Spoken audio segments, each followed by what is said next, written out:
बिस्मिल्लाहिर्रहमानिर्रहीम। अल्लाह पर भरोसा करने का सही तरीक़ा। एक बार एक छोटा सा गांव था जहां एक छोटी सी लड़की फ़ातिमा रहती थी। फ़ातिमा हर दिन सुबह उठकर अपने काम से पहले नमाज़ पढ़ती और दुआ करती थी। गांव वाले उसकी ईमानदारी और अल्लाह के लिए भरोसा देखकर उसे बहुत पसंद करते थे।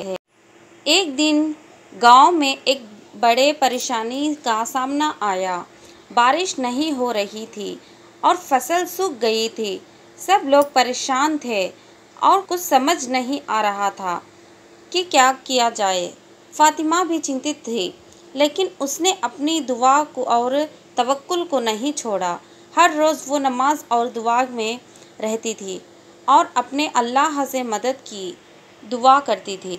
एक रात फ़ातिमा ने अल्लाह से कहा, या अल्लाह, मुझे पता है कि तू हर मुश्किल को आसान कर सकता है।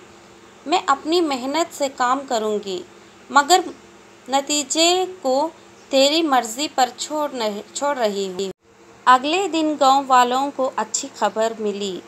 आसमान से बहुत अच्छी बारिश हुई और फसल बच गई। गांव वाले उस वक्त समझ गए कि अल्लाह की मदद और भरोसा का राज क्या है। उन्होंने फ़ातिमा के ईमान और दुआ को समझा कि सच्चाई और तवक्कुल से भरोसा बरकरार रखा जाता है। फ़ातिमा की कहानी गांव में मशहूर हो गई और सब लोगों ने सीखा कि अल्लाह पर भरोसा और दुआ से ज़िंदगी में हर मुश्किल को आसान बनाया जा सकता है। उम्मीद करती हूँ ये कहानी आपको पसंद आई होगी।